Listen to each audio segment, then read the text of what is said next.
اور مجھ سے یہ چھپایا جو یہ بات جا رہا ہے زارا پھر سے پریگننٹ۔ ناظرین آپ دیکھیں گے کہ ادھر سارے یہ خوش ہوئے بیٹھے ہوتے ہیں کیونکہ زارا کو اللہ تعالیٰ نے دوبارہ اولاد سے نوازا ہوتا ہے، جس کی وجہ سے یہ ایک دوسرے کو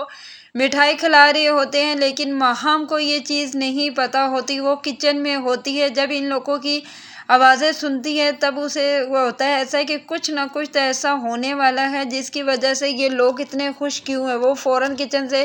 نکل کر باہر آ جاتی ہے اور ڈرائنگ روم کے دروازے کے پیچھے کھڑی ہو کر ان لوگوں کی باتیں سننا شروع کر دیتی ہے، جس پر یہ ایک دوسرے کو مبارکباد دے رہے ہوتے ہیں۔ بالآخر ماہام سے نہیں رہا جاتا تو وہ اپنی ٹانگ اڑانے کے لیے اندر آ جاتی ہے اور کہتی ہے کہ آپ سب کس چیز کی مبارک ایک دوسرے کو دے رہے ہیں، مجھے بھی تو پتہ چلے۔ اس پر وہاں پر کھڑی عذرا بول پڑتی ہے کہ بیٹا اگر تم ہمارے ساتھ ادھر آ کر بیٹھو اور ہمارے ساتھ وقت گزارو تو تمہیں پتہ چلے نا کہ ہم ایک دوسرے کو کس چیز کی مبارکباد دے رہے ہیں، اور تم جانتی ہو ہمیں اس چیز کی ہم مبارکباد دے رہے ہیں کہ تم دوبارہ سے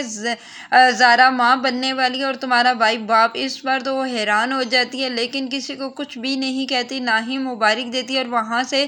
وہ باہر چلی جاتی ہے۔ ادھر آپ دیکھیں گے کہ وہاں پر رمیز بھی کھڑا ہوتا ہے، رمیز کھڑا ہو کر وہاں سے چلا جاتا ہے اور وہ کہتا ہے کہ میں تو اپنی بہن کی شکل بھی نہیں دیکھنا چاہتا، کیونکہ انہوں نے مجھے تو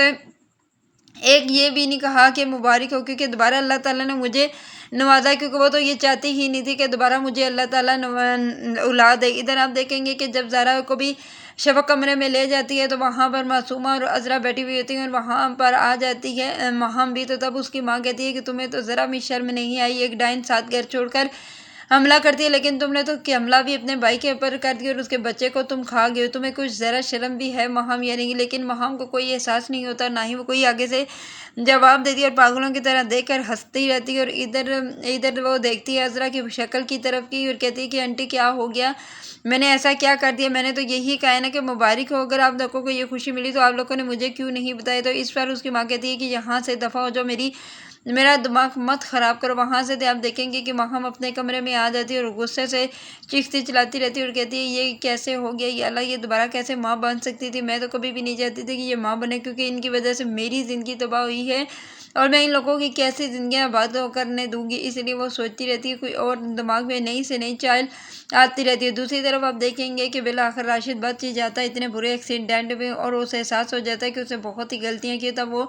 زارون کو بلاتا ہے۔ جب زارون سے ملنے کے لیے جاتا ہے تو وہ دونوں ہاتھ جوڑ کر اسے معافی مانگتا ہے اور کہتا ہے کہ مجھے معاف کر دو زارون، اور تم جانتے ہو کہ یہ سب کچھ جو شفق کے ساتھ ہوا کسی نے نہیں کیا بلکہ کسی نے کروایا تھا۔ تو اس پر زارون کہتا ہے کہ کیا مطلب کس نے کروایا تھا؟ تو تب اسے وہ کہتا ہے کہ